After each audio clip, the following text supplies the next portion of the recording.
And now we will have Director Ewing read our mission statement. The Waterloo Schools will set the standard for urban education by ensuring that every student is given the comprehensive support and diverse experiences needed to graduate with a diploma and a plan.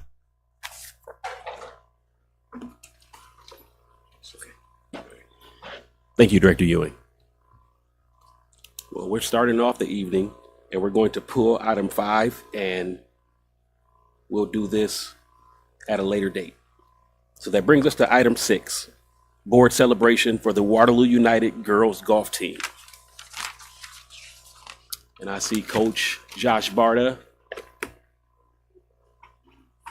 is here to give us a little bit more information on the first Waterloo United girls golf team and some of their accomplishments.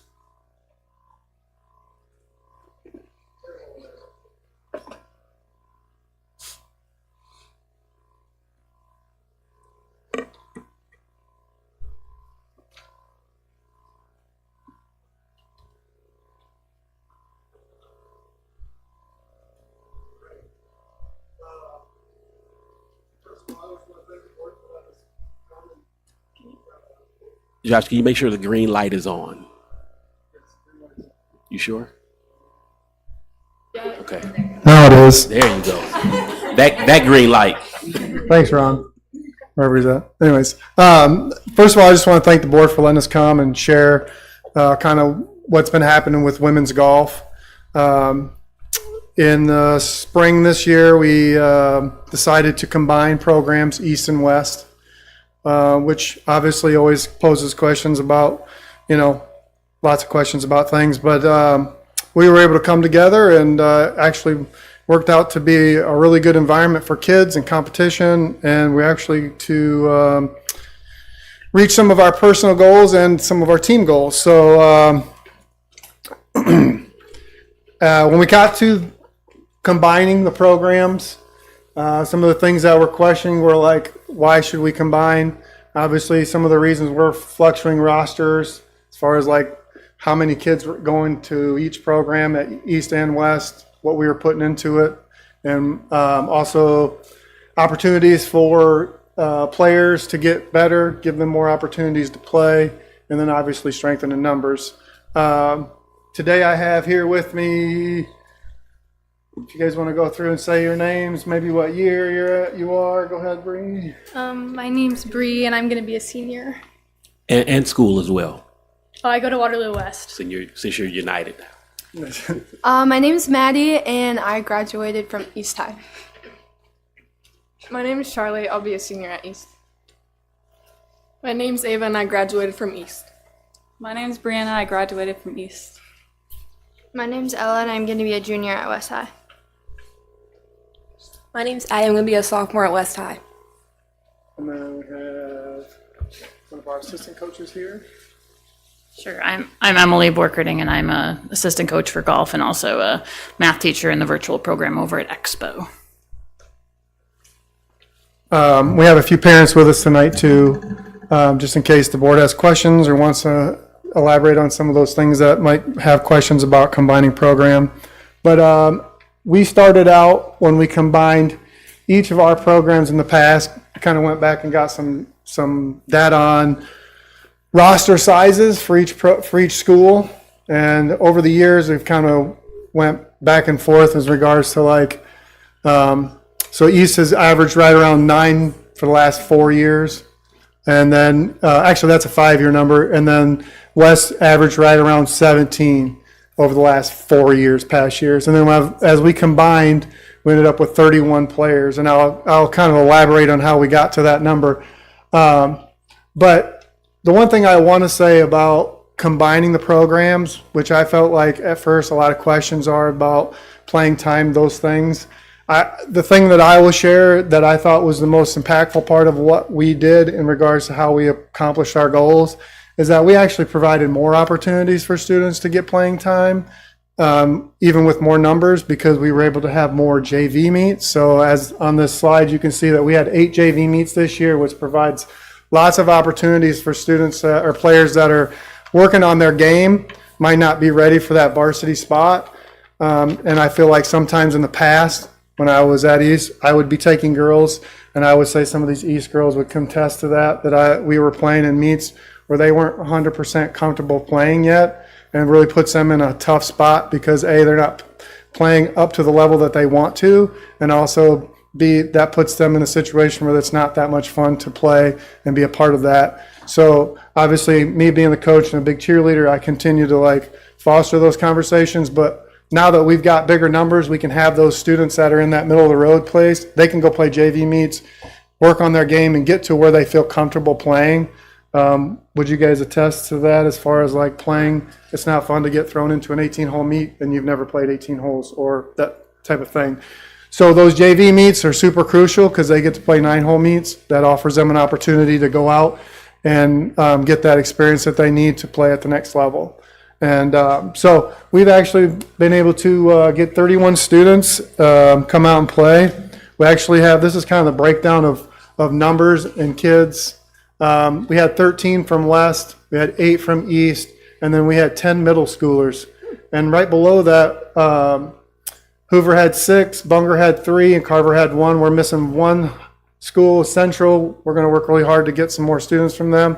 Really the goal is for us in the future is to hopefully start building those programs at the middle school level, so maybe even have some of those just kind of like we have a basketball schedule, we would have maybe an intramural golf schedule for girls and boys to play in the middle school level. So 6, 7, 8, 9 could be playing in those type of events, which would hopefully lead to when they get to high school that they could come in and play at a higher level, and which would obviously lead to better success and putting students in places where they can be successful.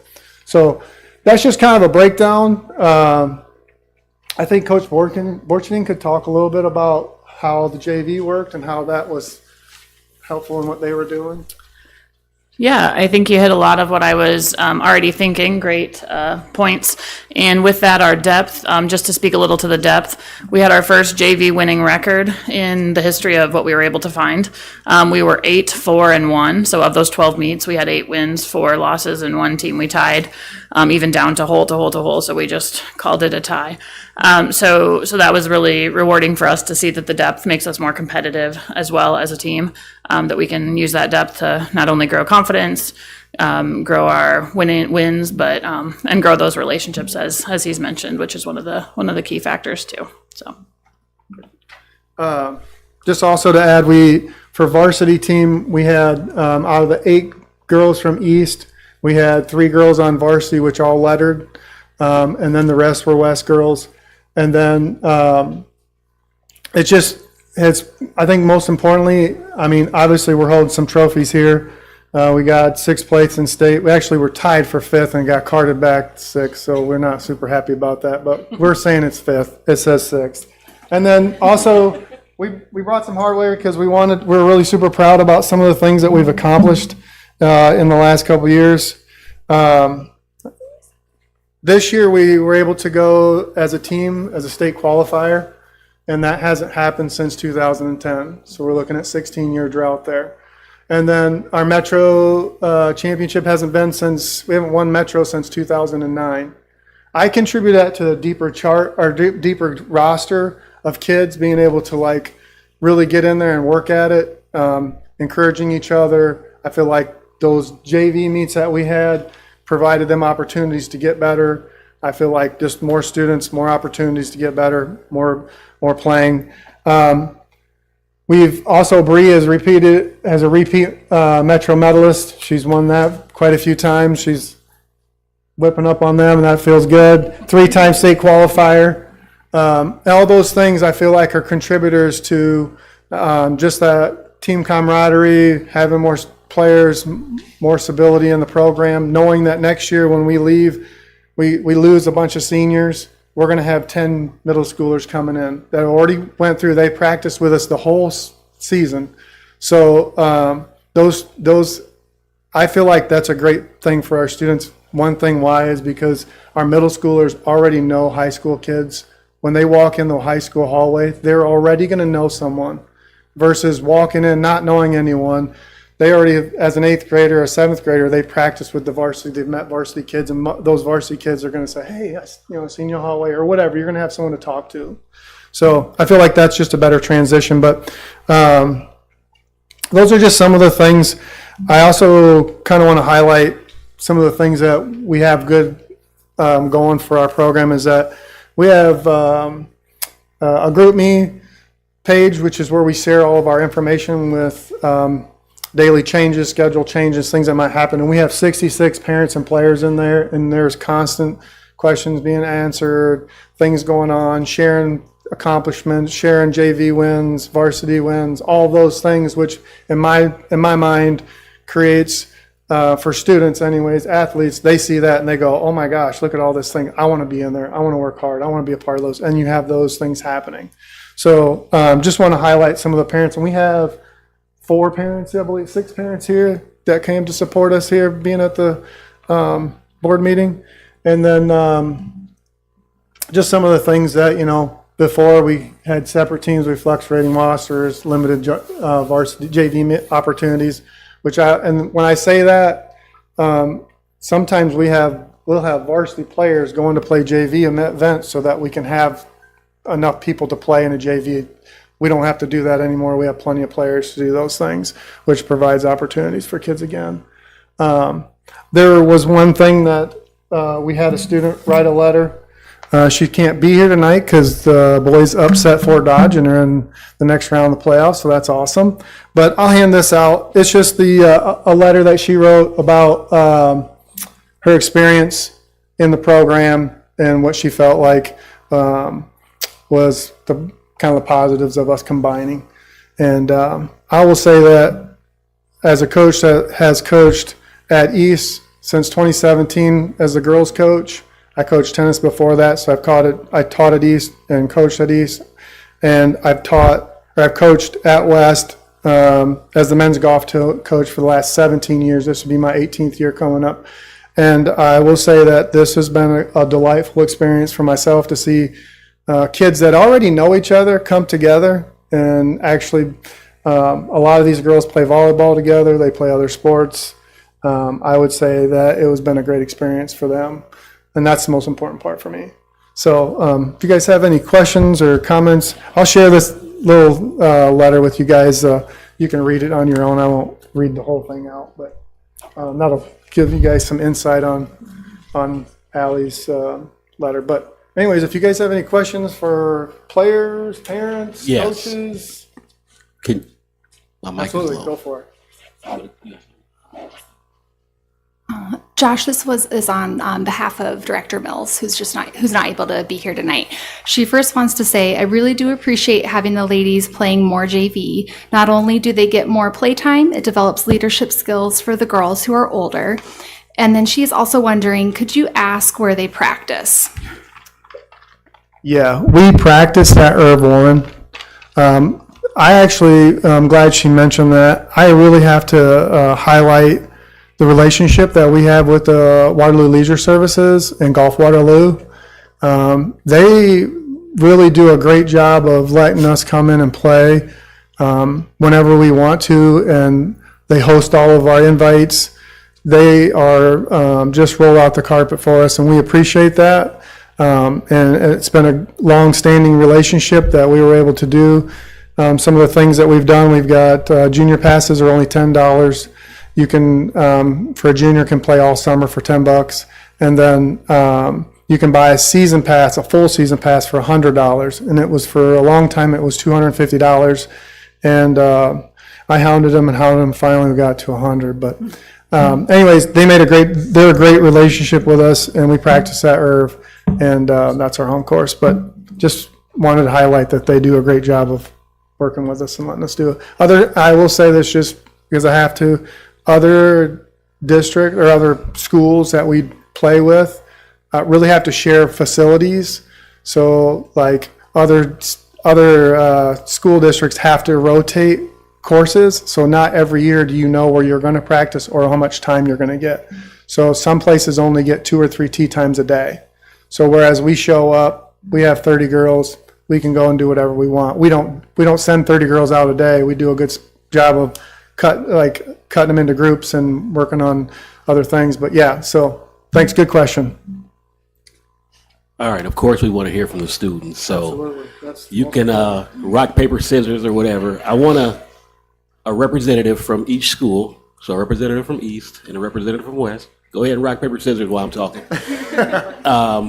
And tell us one positive that you have seen or took from being united, coming together as one team. With the United programs, I have gained so many amazing teammates. These are like, this year, I think this is the most supportive I've ever felt, and my East teammates are one of my closest friends now. It's been such a cool transition, and not only do I have amazing teammates, the coaching staff has been so incredible this year. We have so much diversity across our programs. I was just talking to Barta about this when I was in middle school, and until last year, I was the only golfer of my class, and now there's multiple golfers in my class, and it's so cool that we have different events for middle schoolers and whatnot. I didn't start practicing until I was in 8th grade, but now we have 6th graders out there who get to play tournaments against other districts, and that's super cool. And that we have different coaches designated to middle schoolers and varsity, and that we get to do it in an environment where we get to be around people that we like, and we get to work through things together with new friends that we've developed. And that's been a highlight for me, is making new friends. And I wasn't expecting to be so close with I'm close with my West teammates as well, but my East teammates have been amazing to me. And it's been so cool watching our coaching staff grow around that, and the diversity that's gone across middle school and varsity. That's the whole program. That's been so much better. So yeah, thank you. I think my big takeaway from the season is the competitiveness at East. My first year was just East, my sophomore year, and we don't really see that much competitiveness, as most of us haven't really been golfing for very long. So getting to step into our combined schools and like getting a glimpse at state and seeing us win Metro is definitely like, it makes me really proud to say that I go to East and I'm on the golf team. And I also want to highlight Barta, because I don't think I've ever met a coach so determined to win, but also willing to trying to not make you hate the sport, because it's a very frustrating sport. So shout out to you, Barta. Any last words? All right. Well, thank you. Congratulations. Job well done. He's an all right guy, too. I know him very well, so. Well, we appreciate the opportunity to come up and share. Yes. Thank you. Awesome.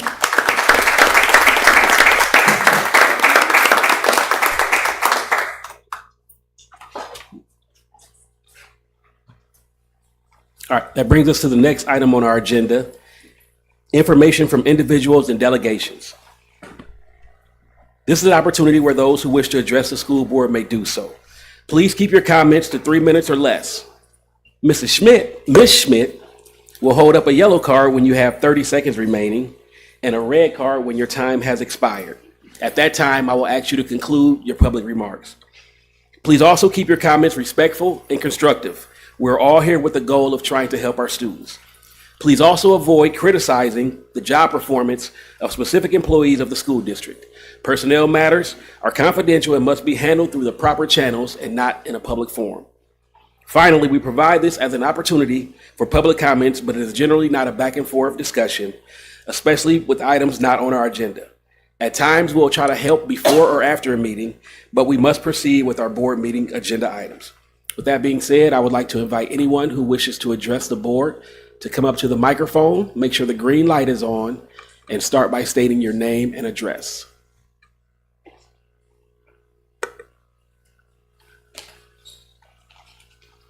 I'm Phil Hansen from Wildwood Road, 815.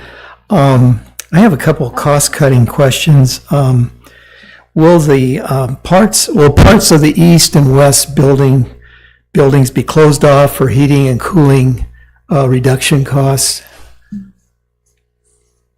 Since there will be probably fewer students in those buildings, correct?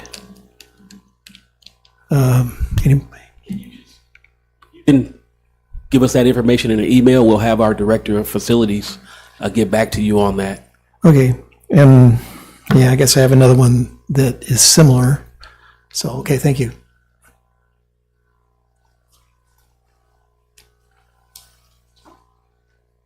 Ted Lederman, 1758 Pinehurst Lane, Waterloo, Iowa. A few years ago, I was here at the school board meeting. I was actually at Central when you were selling Waterloo United. And you said that it could be financed with state funding, that we did not need any bonding for this school. Since that time, you've been under financial distress, and according to KWWL, the Waterloo School District approved 44 staffer reductions for 26-27, and this follows a 66 position reduction in 2025. So clearly, you're under financial distress, and you hadn't looked at the implications, and now you want us to dig the Waterloo School Board out of the financial ditch which you have placed the Waterloo schools. Why is it that you sell it to us that you don't need a bond?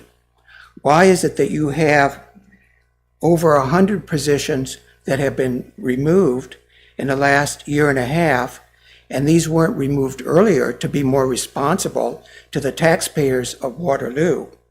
And why is it now that the Waterloo School Board wants a bond, which you told us that we would have state funding for, knowing that state funding is variable? So I think this is a responsibility of the Waterloo School Board. They were not financially holding the thoughts of the taxpayers of Waterloo when they made these decisions. And now they're asking Waterloo taxpayers to bail them out. Thank you.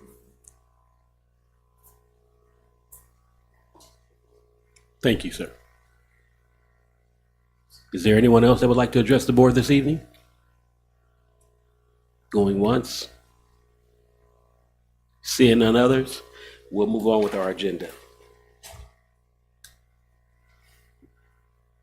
That brings us to the next item on our agenda, which is also just for information only. It is the cooperative sponsorship agreements. And I see our Director of Secondary, Mr. Josh Payton, is making his way up to the microphone to give us a little bit more information on this. And this is just for information only. Yep. So this has been coming to the board since '99. You guys saw in the board detailed review that this has been an ongoing thing at this point. It's not one that the board would necessarily vote for, but obviously we want to keep things coming to you so that you're in the loop. So what you'll see in the board minutes or the agenda is the schools that we have the shared programming with.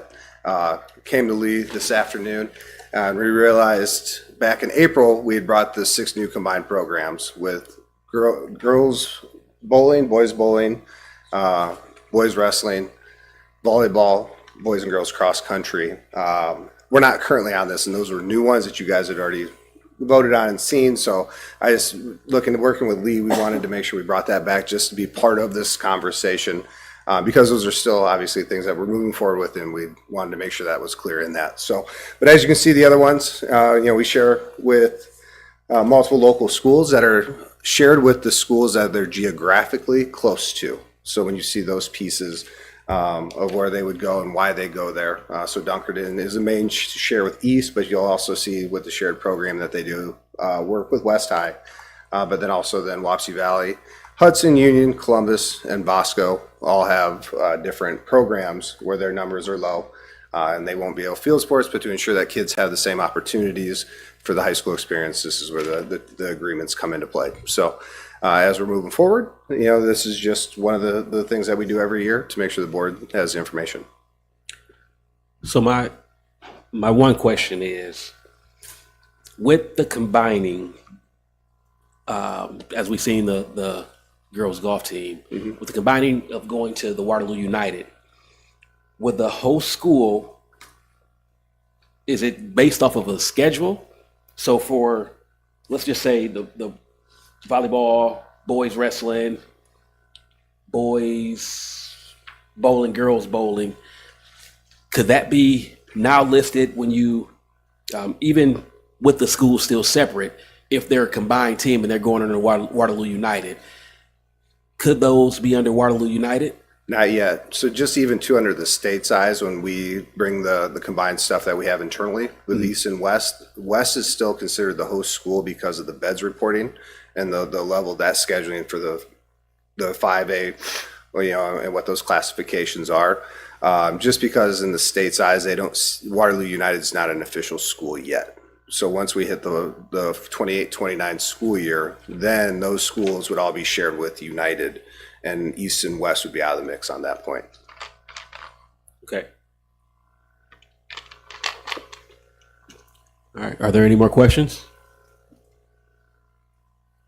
All right. Thank you. Cool. Thank you. That brings us to the next item on our agenda, the consent agenda. This afternoon's consent agenda consists of 10 items. Item 1, approval of minutes of the June 8th, 2026 regular board meeting, June 22nd, 2026 special board meeting, and June 29th, 2026 special board meeting. Item 2, personnel appointments and adjustments. Item 3, bills due and payable and bills paid between board meetings. Item 4, contract with Central Rivers AEA for transfer of state funding. Item 5, joint education service agreement between Hawkeye Community College and Waterloo Community School District. Item 6, approval of engagement letter, underwriter placement agents services for Save Revenue Bond Anticipation Project Notes, Series 2026. Item 7, driver's education contract with Hawkeye Community College. Item 8, destruction of audio tapes and minutes of board closed sessions. Item 9, Waterloo Schools Facilities Usage Manual. And item 10, resolution authorizing the advance funding and redemption of school infrastructure sales services and use tax revenue bonds, Series 2018, dated March 1, 2018, and approving the First Amendment to escrow agent agreement dated as of July 29th, 2026, and authorizing its execution, and authorizing the advance funding and redemption of school infrastructure sales, services, and use tax revenue bonds, Series 2020, dated October 22nd, 2020, and approving the First Amendment to escrow agent agreement dated as of July 29th, 2026, and authorizing its execution. You made it. Oh, excuse me, 11 items. Item 11, open enrollment. Are there any items board members want to see removed?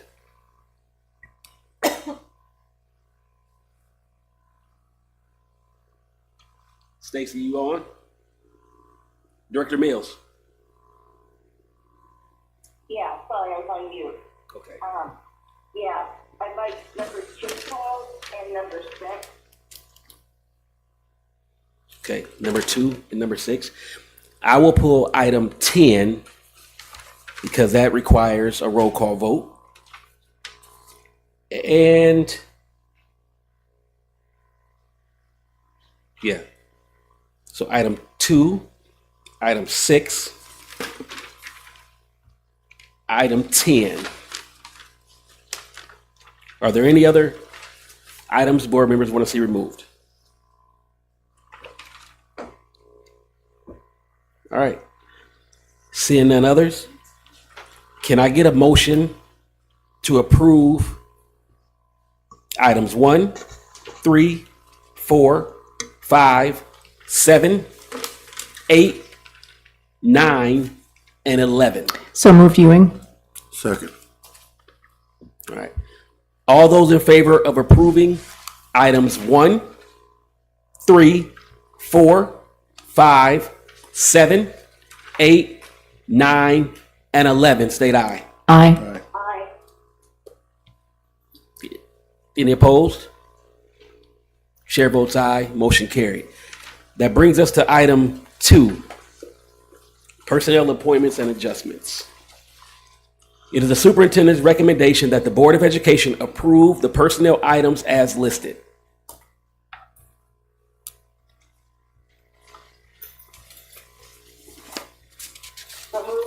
Second, Ewing. All right, go ahead, Director Mills.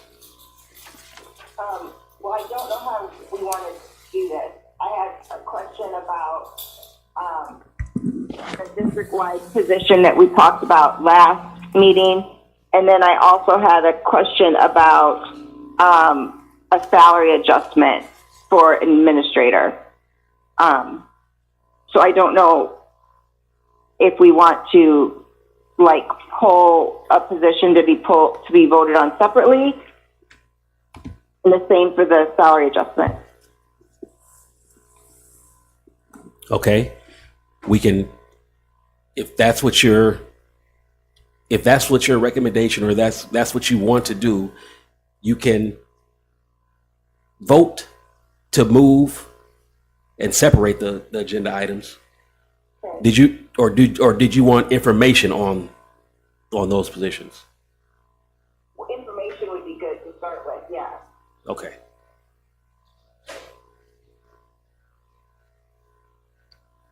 Just to clarify, which positions did you want to talk about, Stacey? I want to make sure I'm answering them correctly. Well, let's start with the teacher mentorship coordinator that was on last time. I'm assuming that the contract wording changed, but did the position go back to, was it ever opened back up for more applications or interviews? No, it was not. When we had spoke at the June 10th meeting, the concern that I had heard from the board was more in regard to policy and not necessarily the position. No, not the position. It was more concerns around, I guess maybe that changing the wording just skirts the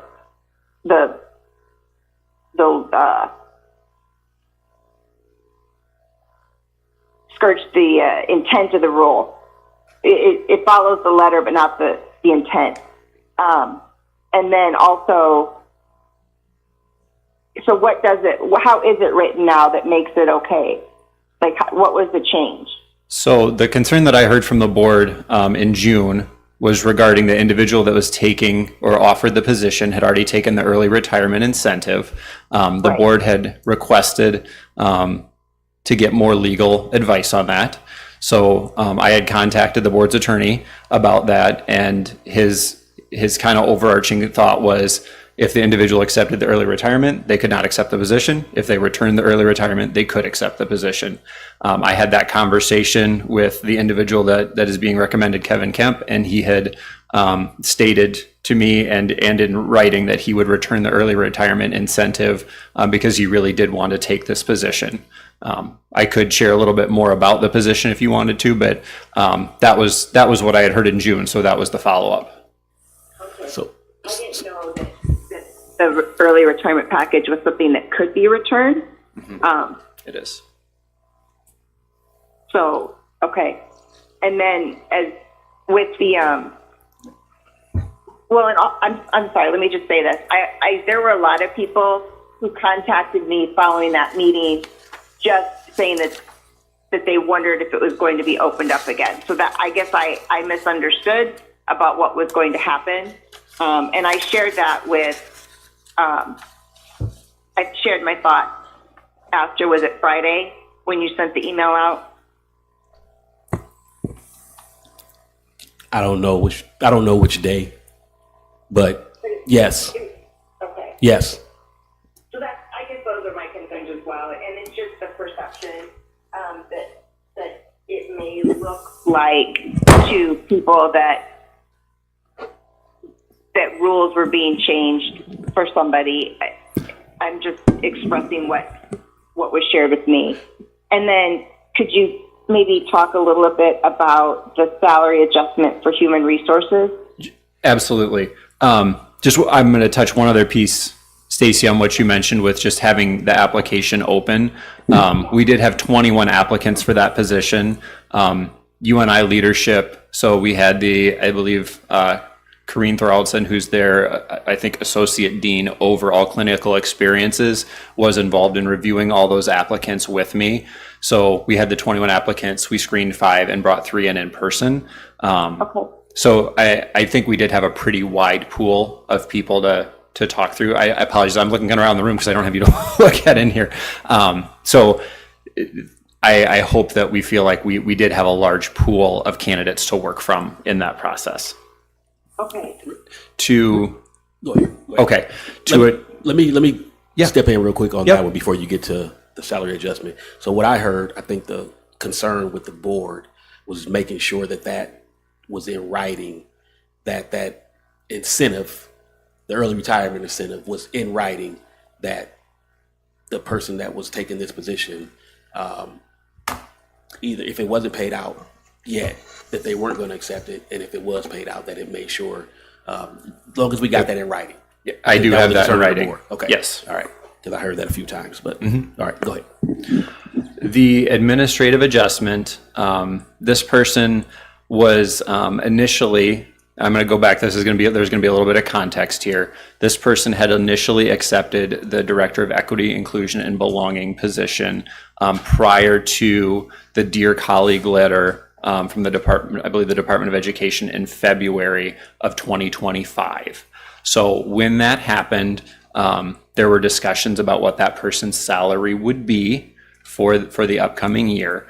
The person in reference has a long history with the district and negotiated a salary, honestly, that's listed here of $123,300. With the administrative freeze that happened last year, we had said that salary would take effect in the coming year, not knowing that we were going to have a second year of salary freezes.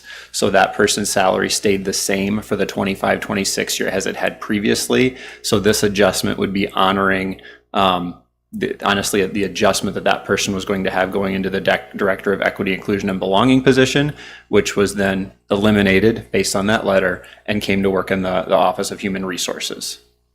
So really what this is it's honoring the initial salary for the previous position. Did I explain that clearly enough? So what has the position been this year? So this person is currently the Associate Director of Human Resources. Okay. And so is the 123.30 what we would have paid whoever is Associate Director of Human Resources? I mean, would that be the salary for that position? I would say we have associate directors that are a couple different pay levels, and that has been based on their administrative experience previously. Okay.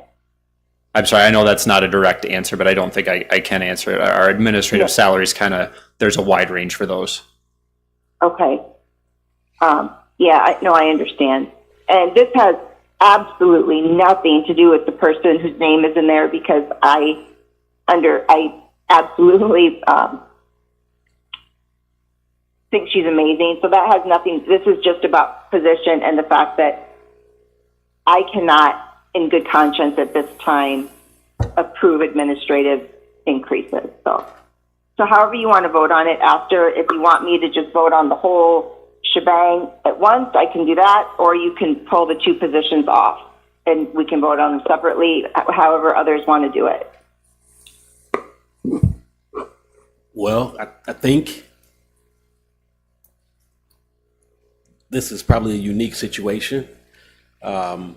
Not trying to preempt your voter, but I think with the quorum the way it is, I believe we would have to vote on it separately because we have 4 voting members currently. Right. So we only have 4 voting members at the table this evening.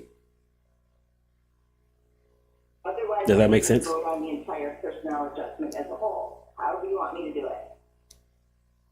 Do we have to have, in order to have a quorum, is it a quorum of the full board, or is it a quorum of how many people are sitting at the table? How many that are sitting at the table today?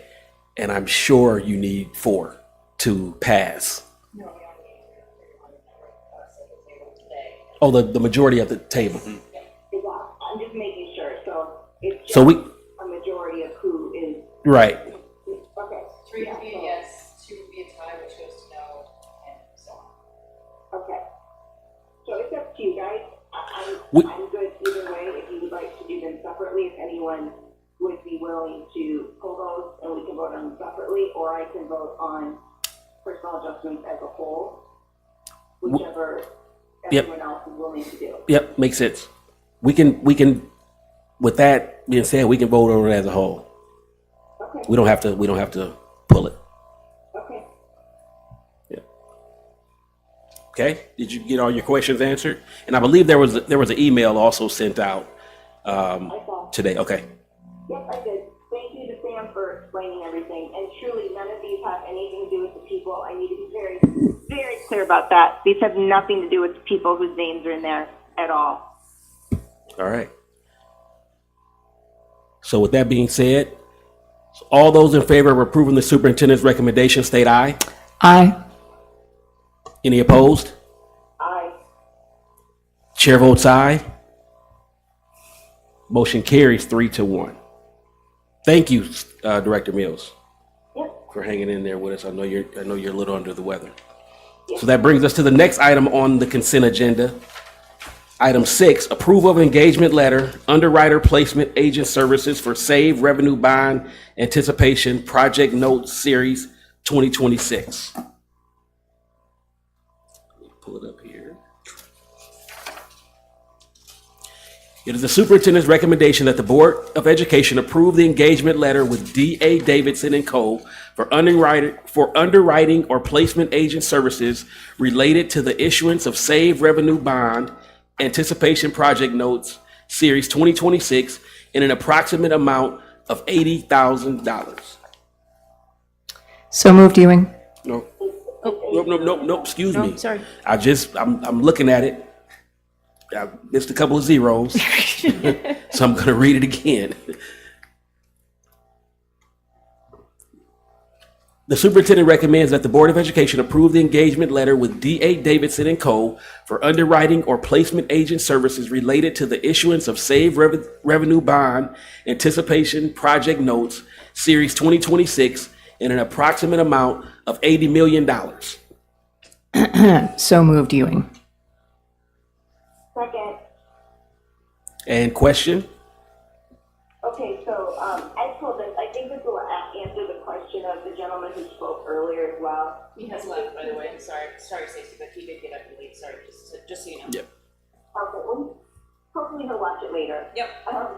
Since I was the only board member that was there who's on today's, and it's hard for me to do this over the phone. JT, can you go through and explain all this for me? Yeah. So people understand what Yep. it means. Yeah, I'm going to go ahead and explain, because this will relate to the board resolution that's coming up as well. So I'm going to provide context for both of these items. So we met and we went over this at Finance Committee. That's what Stacy's referring to. But basically, the recent changes to Iowa law increased the portion of SAVE revenues that are dedicated to property tax relief, which reduces the revenue available to support our existing SAVE bonds. So as a result, our projected SAVE debt service coverage ratio is expected to fall below the preferred 125 threshold, which could negatively impact our district's bond rating. So the first thing we need to do to help with our bond rating is what the upcoming resolution will do. To restore our debt service coverage ratio, we're recommending to use available cash reserves and some fiscal year 2027 SAVE surplus to redeem about $6 million of previous bond issuance from 2018, and then we would escrow $2.9 million of the 2020 SAVE issuance. So by doing this, that would get our debt service coverage ratio up to that 125, which again would look favorably for us when we go out for our bond anticipation notes, which is the second step in this whole process to continue with our financing of our high school project. So our financing plan, as referred to in these in this agreement, we're looking to issue $80 million of bond anticipation notes in October of this year, and that would again go towards finishing and completing the one high school project. Then in 2032, once we've kind of recouped more save revenues, we would refinance these bond anticipation notes into a regular save bond, and we would make our payments going forward like that. So again, all of this is save revenue at this point. There's no additional property tax related to the one high school project. This is, again, all save revenue and part of the plan that we have put forth. So this agreement that we're talking about that you just pulled, Stacy, this is just part of the bonding process where it's a placement agency. So when we do go out for the bond anticipation notes, this company or these services allow us to proceed with that with that process. I know that. Have we received our S&P rating yet? Do we know? No, we won't do that until after we have these the escrow agreements passed here. Okay. That'll be the first step. Then we'll have a conversation with the rating agency so that they know that we've gone through that process, so that they will hopefully then reaffirm our previous rating and not downgrade us. Can you just real quick explain what a bond anticipation note is? Because if I weren't on finance, I would not know what this meant either, and how it works, and that it doesn't have anything to do with us taking more money from property taxes. Yeah, the bond anticipation note allows us to use future save revenues to get immediate cash flow in order to pay our construction costs and project costs. It does accrue interest during that period that the bond anticipation notes are outstanding, but part of that 80 million will be used for those interest costs. But again, once we get to that 5 years out where we have enough save revenue to refinance those bands or those bond anticipation notes, we will refinance into a regular save bond that has a fixed interest rate at that time. Thank you for explaining it, because it is confusing, but I hope that makes a little more sense then. Yep. All right. Are there any more questions? All right. So all those in favor of approving the superintendent's recommendation state aye. Aye. Any opposed? Chair votes aye, motion carried. That brings us to the next item on our consent agenda, item 10.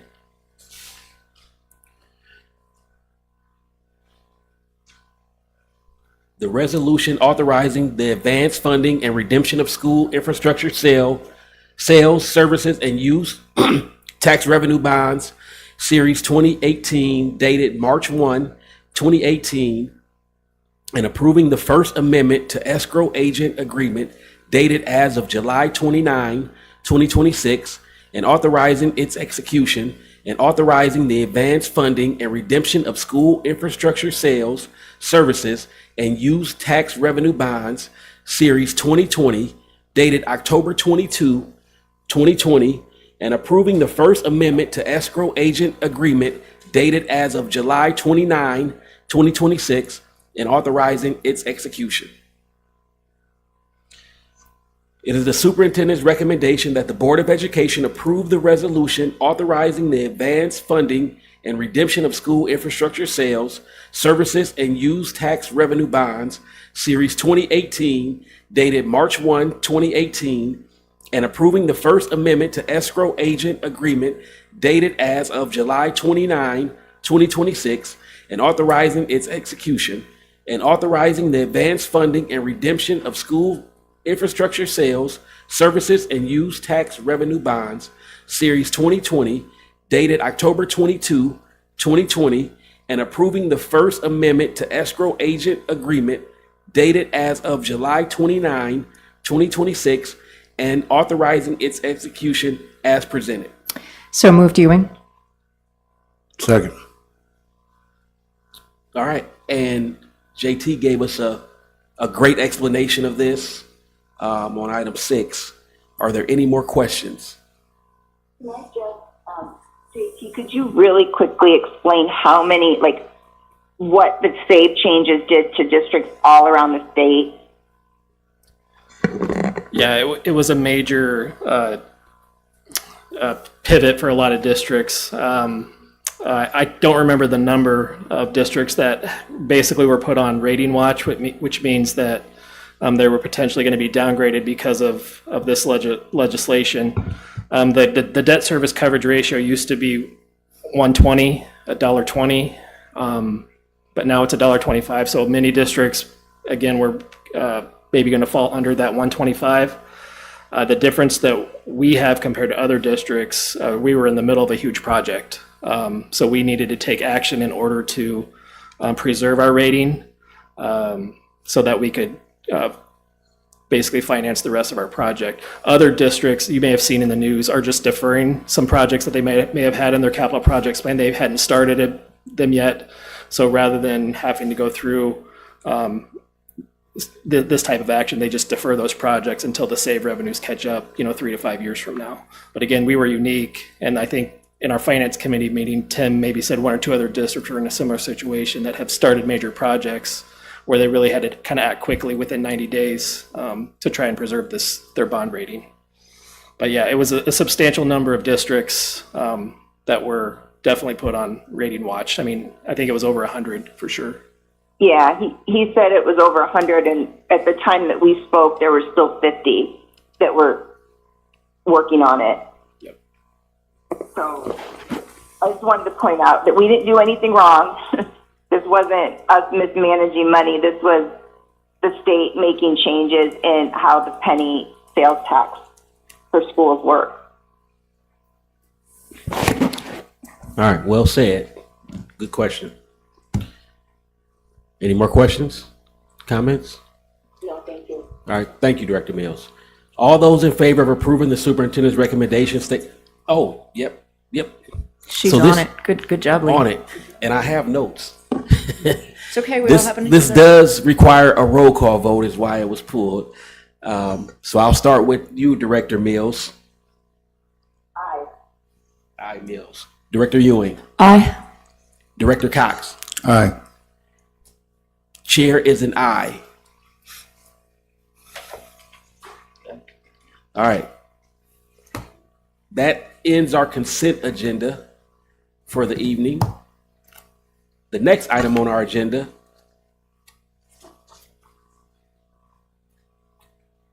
if I can find it. There we go. Item 10, the 2026-2027 District Service Plan and Contracted Services with Central Rivers AEA. It is the superintendent's recommendation that the Board of Education approve the 2026-2027 District Service Plan and Contracted Services between Central Rivers AEA and Waterloo Community School District at a cost of $498,970. So moved, Ewing. Second. All right. Are there any questions?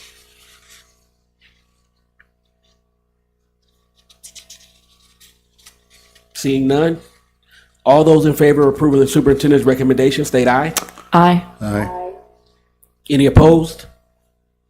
Chair votes aye, motion carried. I'm just comfortable or used to saying that. I can hear 3. Yep.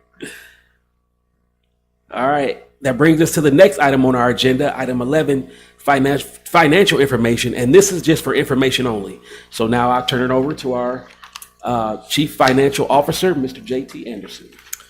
Yes, thank you. So due to kind of the timing of our board meetings, there's 2 months worth of financial reports here, both April and May of 2026. So I'm just going to focus on the May financials since those are kind of the most recent ones. So those are on page 114 and 115 of your board packet. But in previous reports, we've kind of been looking at the fund balance, the column furthest to the right, and we've noticed that PEPL was negative for the longest time, and now you can see, as we stated before, that now that we've received our second installment of property taxes, PEPL now has a positive fund balance along with all the other fund balances. So we're tracking exactly like I thought we were going to. Our general fund revenues are up about $14.4 million from a year ago, which is 10.5% increase. Again, that's primarily state aid and property taxes. Our general fund expenditures are tracking just under $3 million from where we were a year ago. So we're tracking in a good spot.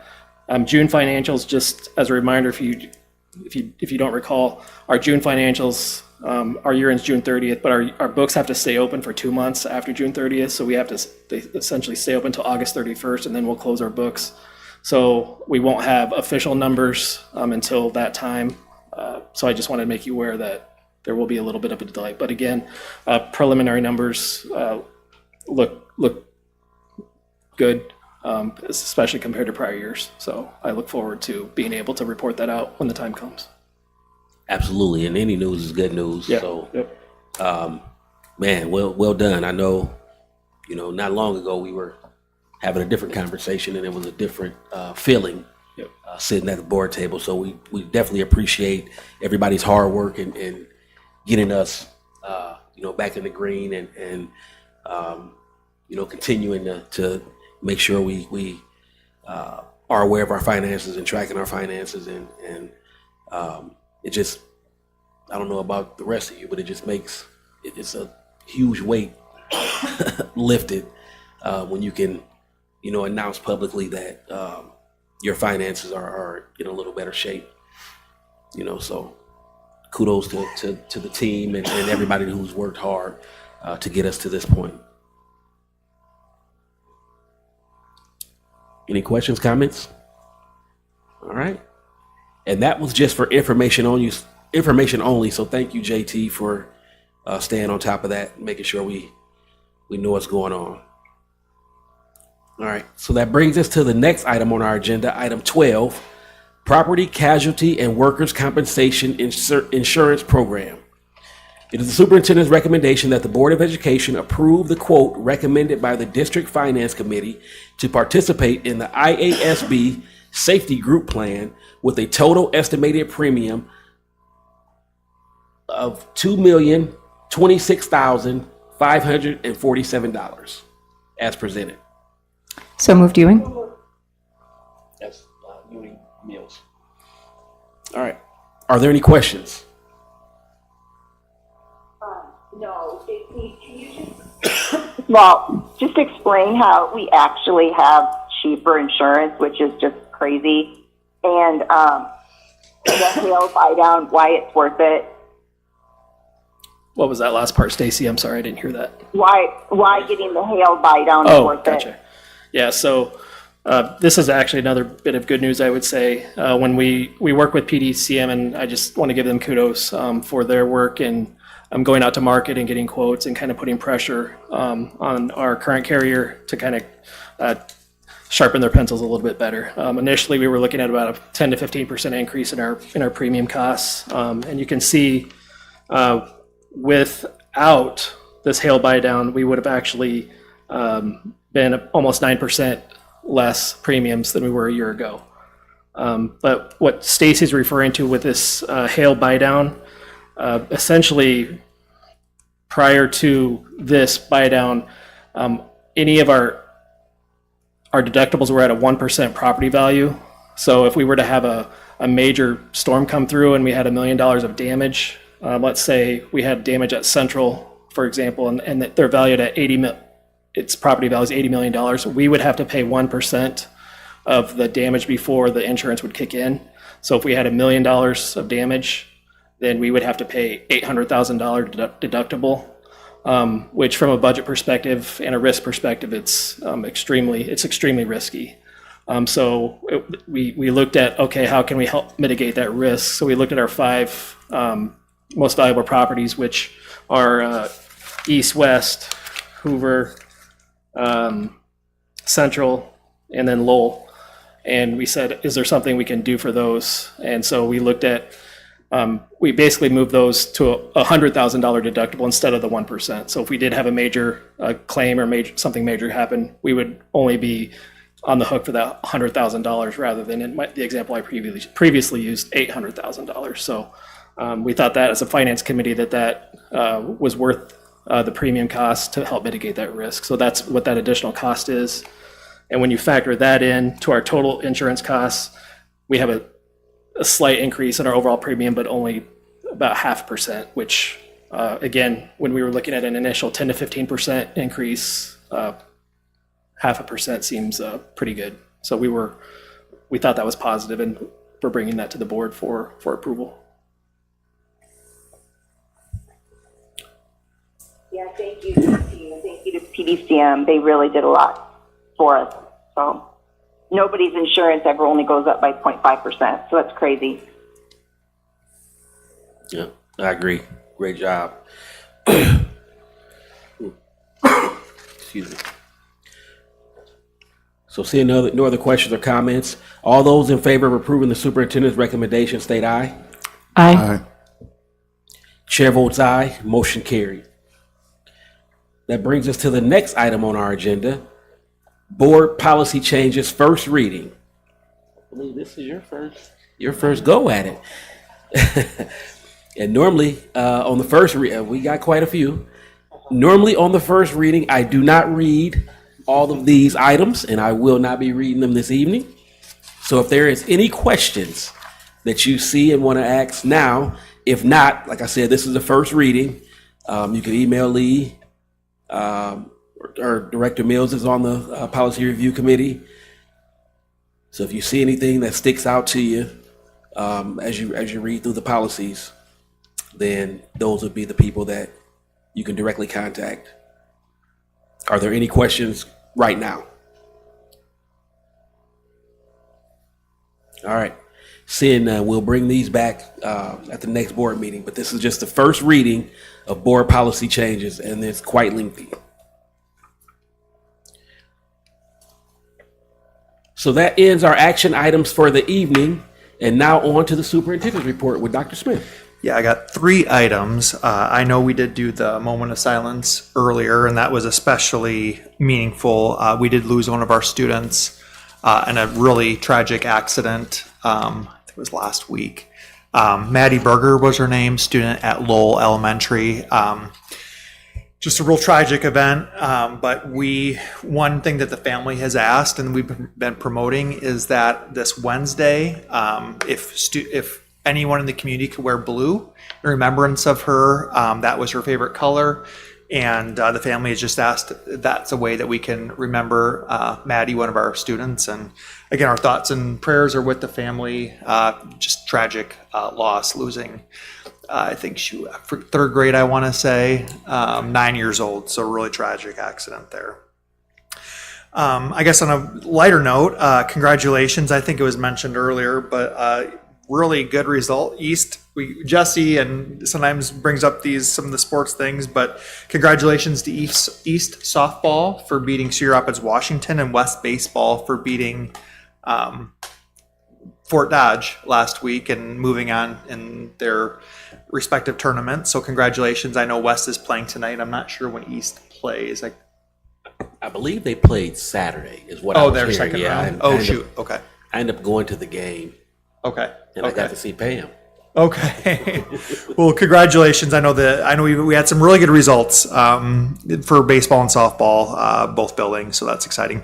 And last but not least, it has been a busy day here at the ESC with registration. Registration is open. We had families in here, we had families outside. And we've really spread the word about making sure that students are registered.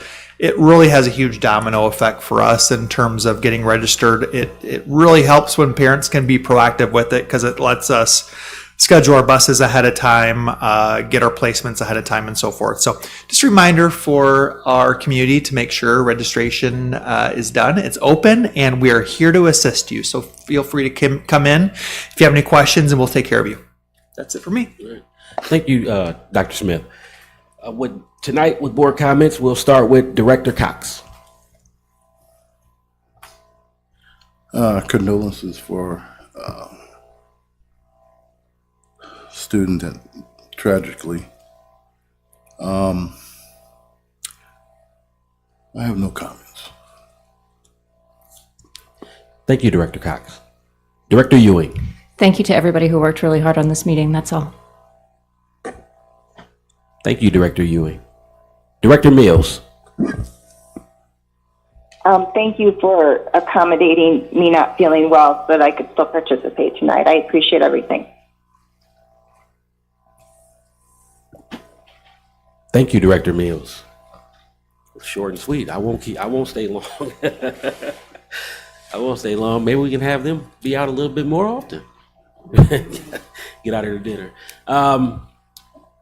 Again, as the rest of the board, or as the rest of the dais said, condolences to the family of the young student who tragically passed. Thank you to all the individuals that came and spoke. It was good to see the Waterloo United girls golf team and the excitement that they had, and the accomplishments that they, the things that they accomplished this season. If you get an opportunity to watch this, if you just looked at their faces, they were proud. Not sure what it looked like before, but we got an opportunity to see what it could look like when we work together. So kudos to Coach Barta and assistant coaches and everybody that poured into that program, and to those young ladies. Keep up the good work. And I love hearing that the younger students are participating and getting the opportunity to participate in the sport of golf. That's one of those sports that you can play for a lifetime. They say most business deals are happen on the golf course. So if you can and want to, that's definitely a sport to take up. I don't have a whole lot. I'll give you a few dates before we adjourn. The next board meeting will be on August 10th at 5 p.m. The first day of school for kindergarten, 1st, 2nd, 6th, and 9th will be August 24th. And then our next board meeting will be on that day, which is a Monday. And on August 25th, it'll be the first day of school for 3rd, 4th, 5th, 7th, 8th, 10th, 11th, and 12th graders. Is there anything that I'm missing, board members? All right. Seeing nothing else, can I get a motion to adjourn? So moved, Ewing. Second. All right. All those in favor of adjourning, state aye. Aye. Aye. Chair votes aye. Motion carried. We're adjourned. Thank you.